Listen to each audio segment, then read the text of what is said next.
Hello. Hello. So we're keeping our we wear the same like shirts every day now because it's cold in here. Because we finally got it cold and we don't want to change it, and we always worry that like the power's gonna go out and it's gonna be like hot, and so it's like our buffer. So that's why we're wearing the same clothes every day. Yep. If you've never watched our videos, we're adopting two little girls from Liberia, and we're living in Liberia right now, but that's gonna end soon. So we've tentatively decided, I mean, it's hard to say. So if we don't see that the suspension is lifted before Friday of this week, or by Friday of this week, then we're gonna come home because our American kids are done. They're completely over it. If the suspension's lifted, then we're gonna give it just one shot of maybe like a month here, trying to get our adoption done, which is the time it's supposed to take, since we've already been here well beyond our 30 days of legal requirement to adopt our kids.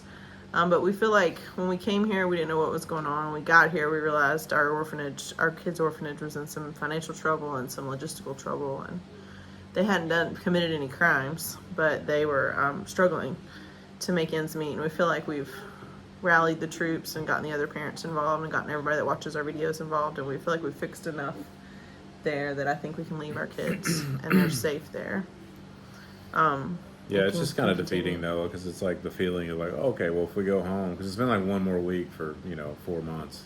Yeah. Like we leave. But we haven't said we're gonna leave if nothing happens. We haven't been that.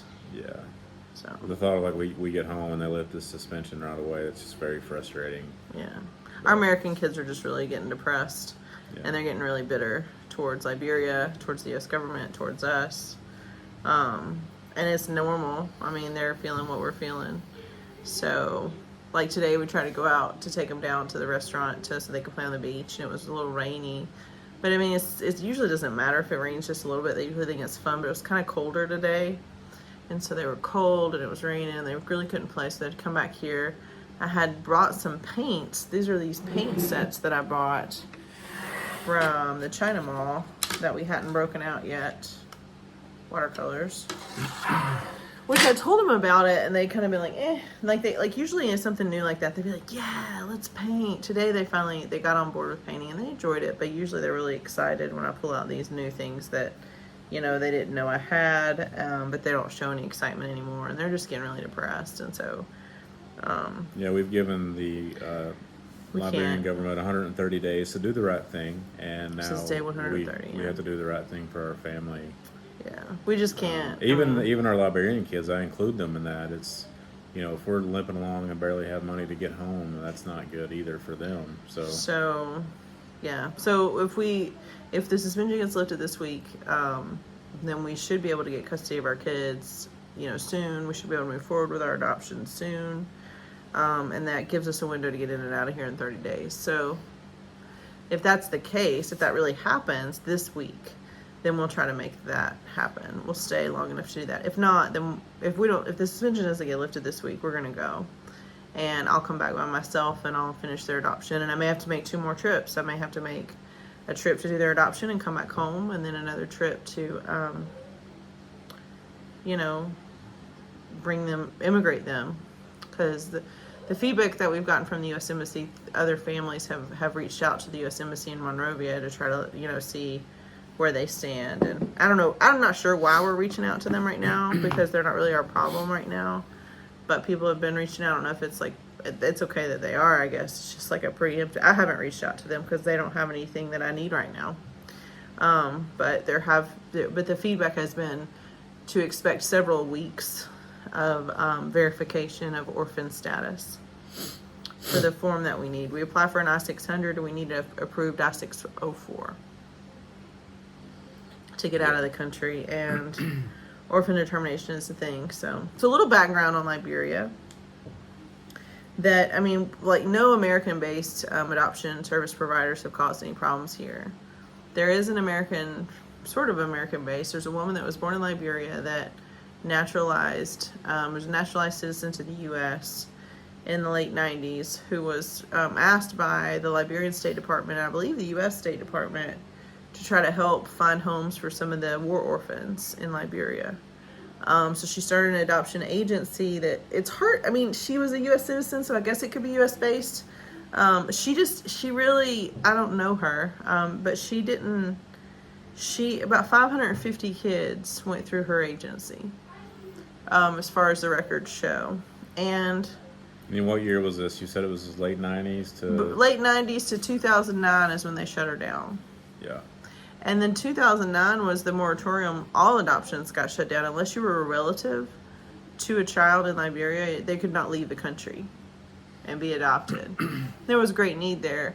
But there was a lack of adherence to U.S. law and Liberian law at that time. So there were children that were immigrating home and getting approved by everyone, but number one, their parents weren't aware that this was what was happening. So they were being taken from wherever, matched with families, and adopted very quickly, and their parents were not aware. I don't know how they got through Liberian courts without their parents there, but they did. Maybe they didn't have to then. Well, Liberian law, I mean... It's pretty new, I think. No, the Liberian law required parental consent, but I don't know if that's one that changed. So this lady, Maria, probably going to mispronounce her name, Madam Maria Lucan. So she's an American citizen still. But get this, so she was the reason for the moratorium on all adoptions. Like, just shut them all down. And U.S. complaints, Liberian law. So there was just basically the U.S. government also said you gotta do better on this, because some of the kids were there's a lot of adoption disruptions where they got home to the U.S. and it didn't work out well, and the families tried to rehome them with other families. So there was that. But there are several parents that their children were adopted through this agency that didn't consent, and they want their kids back. They want to know where they are, and they haven't gotten justice yet. So this woman was tried in Liberian court here in 2020, finally tried in Liberian court. After this, charges were brought in 2008. 2020, she finally goes to court in the Temple of Justice here. And they found her guilty, but they do not sentence her. They refuse to sentence her. Nobody really, I can't find out on the Wild Wide Web why she wasn't sentenced, but she wasn't sentenced. And I knew this story already. Nelson talked to me about it. I'd heard about this story, but this was like 15, 20 years before we decided to adopt from Liberia. We knew that there was a shutdown due to corruption. And but we also know that in 2015, when they reopened the doors, they had done a lot of work in that 8 years to try to fix the laws to reflect what it would need to for legal adoption. So since 2015, there haven't been any issues other than what the U.S. Embassy has created. When people try to exit, their big thing is chain of custody. So Jeremy and I were talking about this last night, and I want to make sure that we're describing this well. So in America, when a child is born, they're born typically at a hospital, not always, but typically at a hospital birthing center. We do everything on them, and you know them, you know who they are, and they're in the system, and their footprints in the system, and their little handprints are in the system, and their hearing test is in the system, their vaccines are in the system of the U.S. government. It's not hard to find. Their social security number is applied for when they're born at the hospital. Parents can choose to do that there. So where is that kid? Well, we track them by vaccines. We track them by well-child checks. We track them by taxes. That's the big thing. So everybody knows where my kids have been since they've been born, every year at least, because I claim them on my taxes.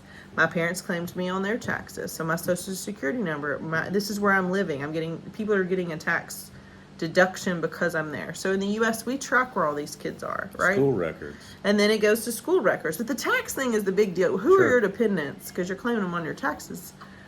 So, it's kind of like, we know where our kids are, and then people know them.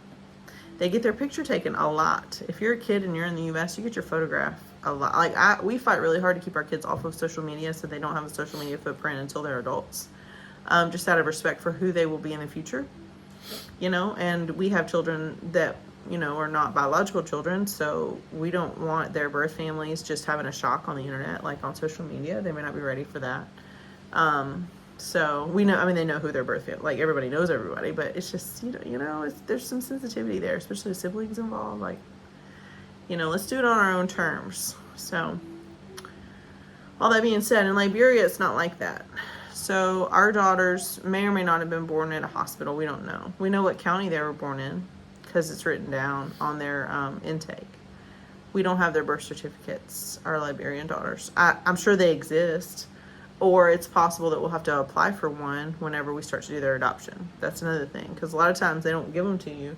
If you don't have them already, they're not going to give them to you until they do all these other things. So there's that. So let's say that my oldest Liberian child, or my youngest Liberian child has a birthday of December 1st. Sometimes it's accurate. Sometimes December 1st is actually the day they were born. Oftentimes when you see the first of the month, though, it's a guess. They just, November 1st, December 1st. You'll see a lot of firsts. Not everybody in Liberia is born on the 1st. It just means that whoever was there when they were born may not have known what the date was that day. I mean, keep in mind that 54% of these people cannot read and write on a 3rd grade level. So that's a thing. So they may not know the date, but December 1st. So let's say that she was born in her village on December, whatever, sometime in the winter before Christmas of 2017. So I don't have her birth certificate, so either it exists or it doesn't. We may have to apply for one when we get her passport, which is a whole thing. But it's where did she go after that? Well, we know based on her birth mother's narrative that she was cared for by her aunt. We know that. We know that there were limitations on how her birth mother could care for her. So there was no father present, and she was cared for by her aunt and her mother, but largely her aunt was her primary caregiver until she was 3 when she entered the orphanage. Okay? That's a chain of custody. So from 0 to 3, she reportedly was in the home of her aunt. Now, how much mom helped out, I don't really know. But primary caregiver was the aunt. And the reason for entering the orphanage had to do with the aunt. So another story that I know, a child was born, parents were married and together. Things were going okay. When he was 2 or 3, his dad died on a motorcycle accident. He was a motorcyclist. I believe that 100%. These guys ride motorcycles like, they're just now making them wear helmets, even though it's been Liberian law for 20 years. But be that as it may, he died. Some type of accident. Mom was pregnant, couldn't care for him, placed him with her aunt. Aunt died. Went back to mom. Mom's still like, I can't do it. Takes him to the orphanage. Has an infant that she was pregnant with when the dad died that she's still kind of limping along. So the infant stays with mom, but he is there. So his chain of custody is biological parents, aunt, orphanage. Okay? Now, if you get a kid that's 8 and they enter the orphanage, their chain of custody can be really tricky. And it's helpful if everybody is still alive that cared for them. So when the U.S. embassies, and I'm not trying to defend them at all. I'm not at all trying to defend them. I'm just trying to say, like, chain of custody matters in terms of identity of these kids. So when the U.S. embassy sees a little lapse in chain of custody, or the person that chain of custody died, so someone that cared for them for a significant amount of time is dead, then that person can't say that they cared for them. It kind of makes you wonder, is this really that kid? And that prompts the question of DNA testing. I think eventually they'll go to DNA testing for all of these kids, and I don't necessarily disagree with DNA testing to verify this if there's a question and lapse of chain of custody. So if you're an 8-year-old child in Liberia, and you are in the poverty realm, which most of them are, you may have been passed around multiple places before you found yourself at that orphanage. Now, our orphanage director, if you're an 8-year-old and you're coming in, they're going to do everything they can to go back and try to fill in those and know for sure where you were, because that's how our agency operates. None of the other agencies necessarily dig like that. They don't necessarily have someone investigating that way. They leave it to the Ministry of Gender, Children, and Families because they do a case history report and they investigate. Our orphanage likes to do it on the front end so there's no surprises, and just so they know what they're dealing with, and just make sure that this child is supposed to be here. Make sure, like, there have been times where they brought a kid and then they go do some investigating and they find another, like, family member that's more than willing to care for the kid. So they're like, well, this doesn't qualify for you for adoption. So all that being said, chain of custody is a big deal. So what this woman did, Maria Lukin, or Lupkin, I don't know why I can't remember. I'm usually so good with names, but she makes me mad. Lucan. What she did was, kids were in orphanages. She matched them with families, and she sent them across the ocean. I'm not even sure the parents had to actually chaperone them for the movement back then. I'm pretty sure that you didn't even have to fly across the ocean to pick them up. Maybe you did, but maybe not. There was some sketch international adoption back then. It's like kids from Korea too. They had a lot. Like meet you at the airport in the States. Pick up your baby. Hope it's the right one. Like, it. A lot of sketch there, but we don't do it that way anymore.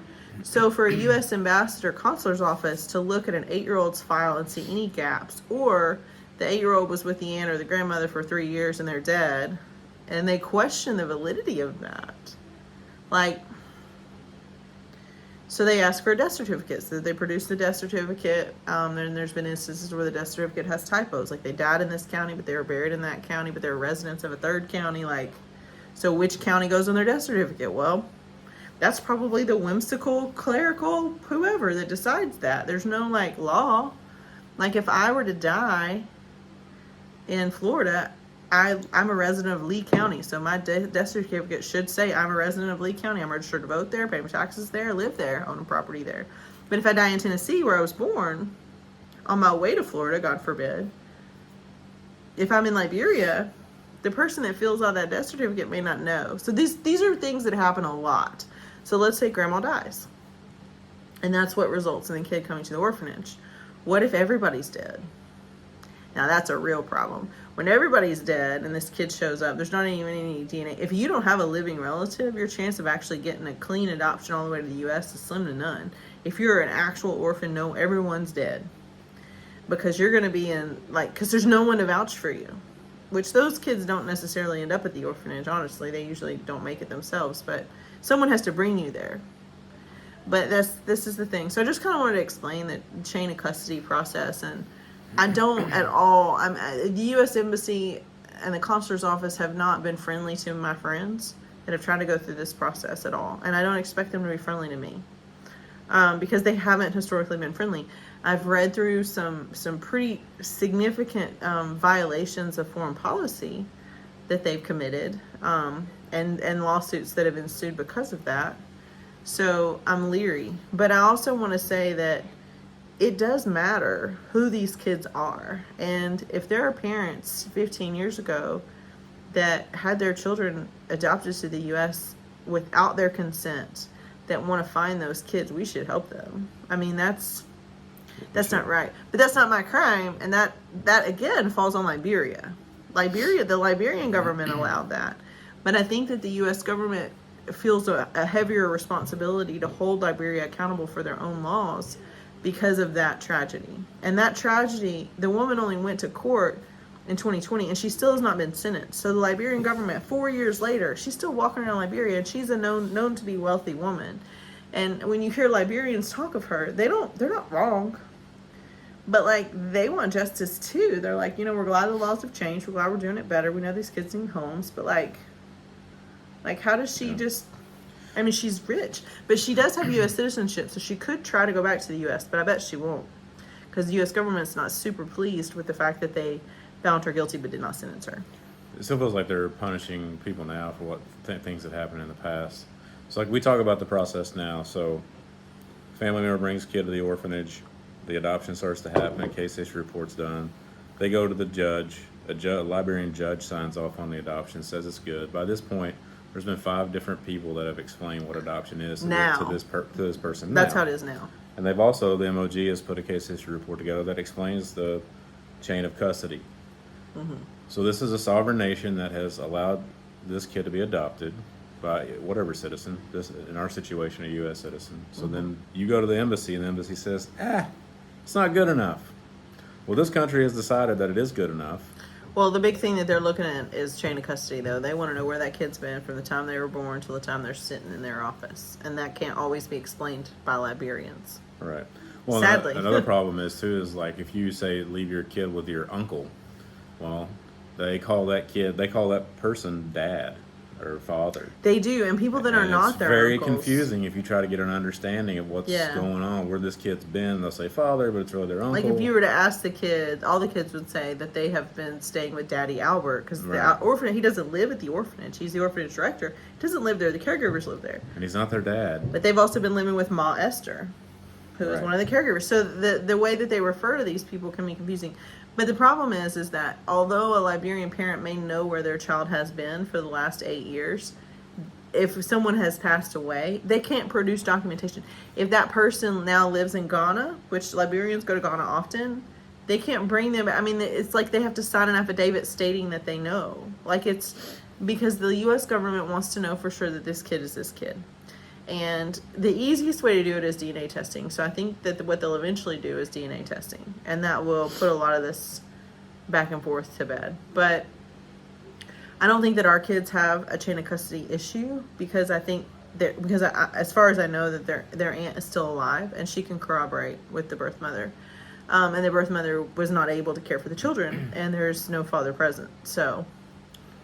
And as we've learned, we're not responsible to traipse across West Africa to find men that have absented themselves. I can't tell you where I know this for sure, but I know this for sure.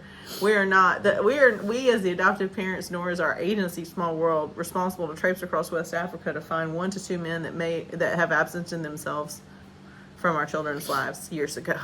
So the DNA testing, that is not the burden of the U.S. law on us. DNA testing process. This is how efficient it is. So.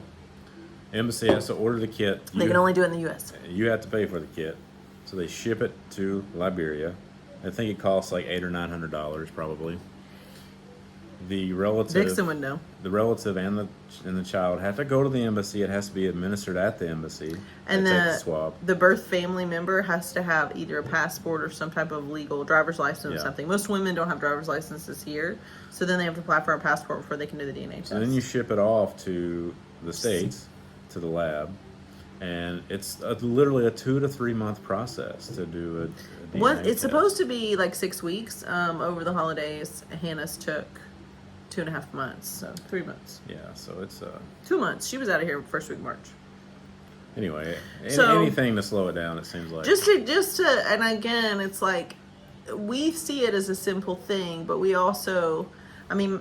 Multiple people can tell you who my kids are and have pictures to prove who they are. Like but this is not the case in Liberia. So I think there's a couple of things that have caused issues with Liberia in terms of efficiency in adoption. Number one is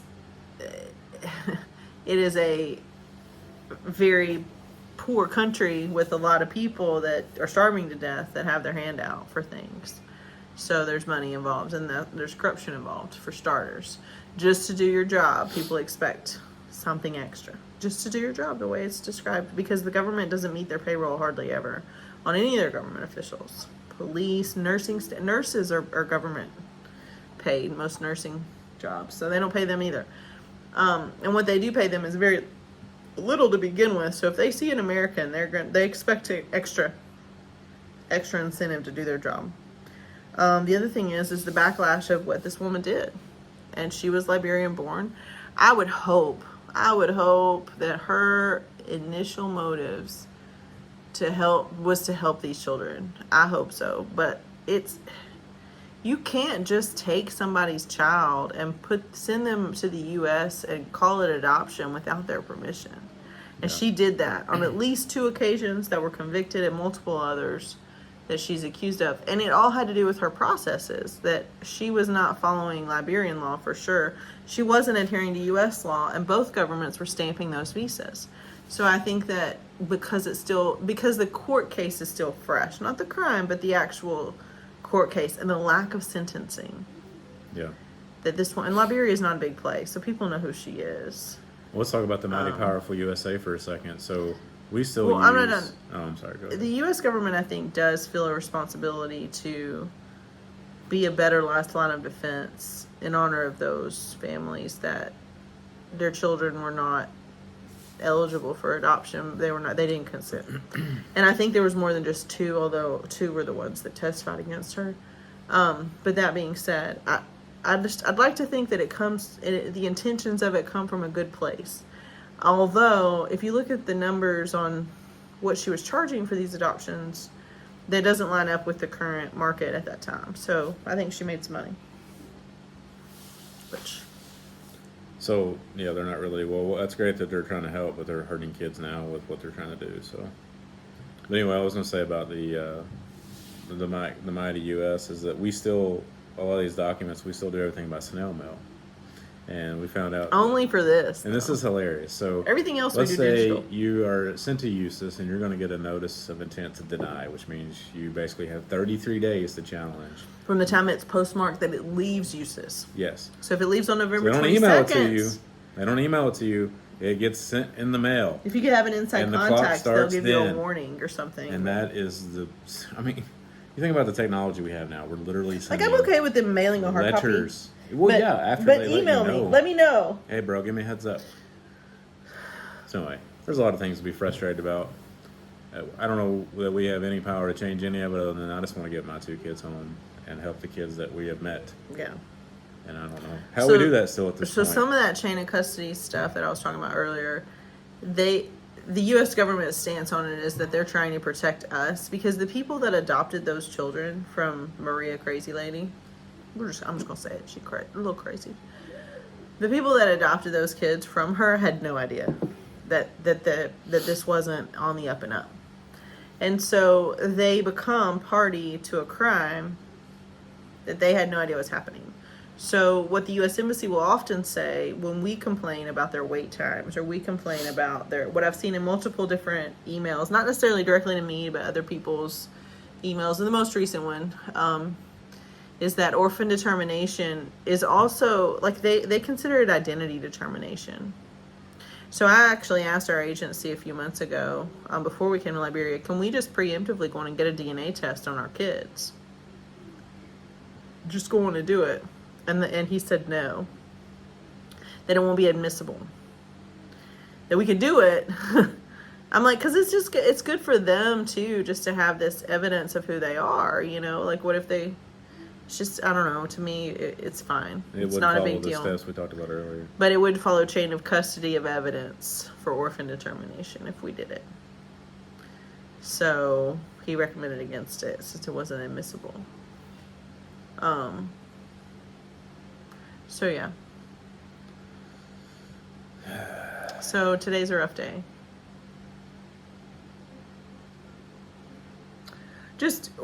I mean, it's been the longest time for me to get to the point where I'm like, okay, we need to go home. And I'm there now. I'm ready to go home. I don't think for a while I was like, there's just too much I can do here. There's too much that needs to be done. There's too many things going on. And there's too many fires for our orphanage director to put out by himself here in Liberia. There were legal stuff and, there's little things that the kids need that are just easy, low-hanging fruit.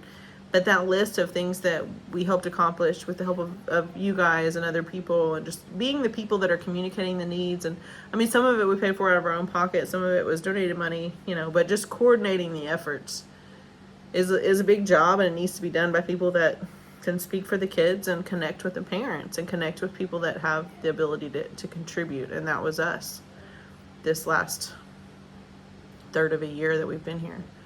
And now that that's done, I don't see a reason for us to stay. Before, I kind of was like, God, we're so busy with there's so many things that need to be done. And once we got it all done, now we're very much wanting you guys to donate to the Hobie kids and their orphanage to help with getting their dormitory repairs, and long term, if you want to support them, they definitely need some long term support. But just for today, like $20 at Hobie Kids on Venmo would be great. But at the same time, it's like, I mean, I could go home and just go to work and send money to pay for what the Hobie kids need. More than I can sit here and ask you to help me. Or we can save money for lawsuits. I mean, if Jeremy and I get the opportunity to sue the U.S. government or the Liberian government, we will. We'll enjoy our double income status again. And we're not happy about it. We'll pay for it. How much it takes, we'll pay for it. We think about getting on the plane at this point and the door shutting without taking our Liberian kids home. It reminds me of the Empire Strikes Back when they shut the the gate to the outside snow and you hear Chewie yelling, I mean, that's going to be me. You feel like you're inner Chewbacca. I'm going to yell Just the because grief. I don't want to leave. I mean, it's like I don't want to leave them behind, but I know they're in a safe place. But it's still so, like, I know that's another trip. We got to come back. I mean, we have to divide. I got to come back. You got to come back. I got to be alone with our, I got to worry about you being by yourself. I got to worry about being alone with our kids at home, and it sucks. So. And this process is, and one thing too about us being here and us doing these YouTube videos, and like we used to get, I mean now like we get some of you guys always watch because you're our friends, and used to have more people that watched, and now I think our life is more boring now, so less people watch. Probably depressing. But we started doing these videos. I just wanted to speak for our kids. I just wanted them to have a voice somewhere. And I know if we get maybe 10 people watch a day, we get them a lot more than 10. Even now that it's slowed down some, 40, 50 people a day are still looking at our videos. And there's one or two videos, like one video has like 370 something views, and I still can't figure out why. Like, what's so different about that one? But the 374 views is a lot. And what I want to say about that is, it's been a privilege to be their voice. Not just our kids, but all these kids here. And we'll continue to do that. And it was not something we could have done in the U.S. And so I'm proud of us for being here. I think we did the right thing coming. If we can see some movement from the Liberian government, specifically Beme Horse-Kali, who's the Ministry of Gender head right now, if we just see her lift the suspension and give us permission to conduct business, to proceed with their legal adoption, that would be a huge blessing to us. But we didn't come here thinking that we were going to get our kids. We've hoped for that. We've stayed longer for that. We came here because we wanted to meet them, and we wanted to make sure that they knew that we were going to come back. We never really thought we would get them on this trip, but we're hopeful that we will. And every single time it gets closer, we kind of want to hang on a little longer because we want that fairy tale ending. But unfortunately, a fairy tale ending hasn't existed for anyone else so far. So even the one that got out quick, they've had a lot to deal with too. So there's no fairy tale in international adoption.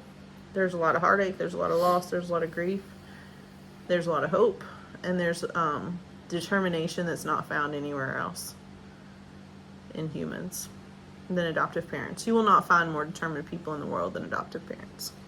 You just won't. They don't exist. Unless it's someone that's an orphan that was adopted that becomes an adoptive parent. That one might be more determined. So yeah, we're happy to be here a little bit longer. We have 6 days. So starting Monday, we need. If you pray for miracles. If you want to donate to our adoption, there's plenty of links on there. If you want to donate to one of the other families, if you're a friend or family member that one of the other adopted families that watches our videos, the links are on there. So just copy and paste them and start sharing them. Two of them have lawsuits to deal with. The rest of them have to come live here like we did. Probably. Who knows how long that will take. So yeah, pray for Madam MOG that the Holy Spirit will work on her. Beme Horse-Kali. Yep, she's in charge. We hear that she's a good woman. We hear that she's a woman of faith. I see her posts on Facebook about scriptures and things. Yeah, we know that she so has a lot I can going do on. Message her and be like, "Hey, I'm in your country. Can we have a meeting?" If you know her, please tell her to consider us. Not because we're here, but because the kids are here. The Liberian kids need families. They're ready to move forward. They need that permanency. So. We can make room for 2 more kids in the Small World Orphanage if you let us adopt ours. Think about that. Yeah. Sure would be fun. Okay. All right. Bye. Peace.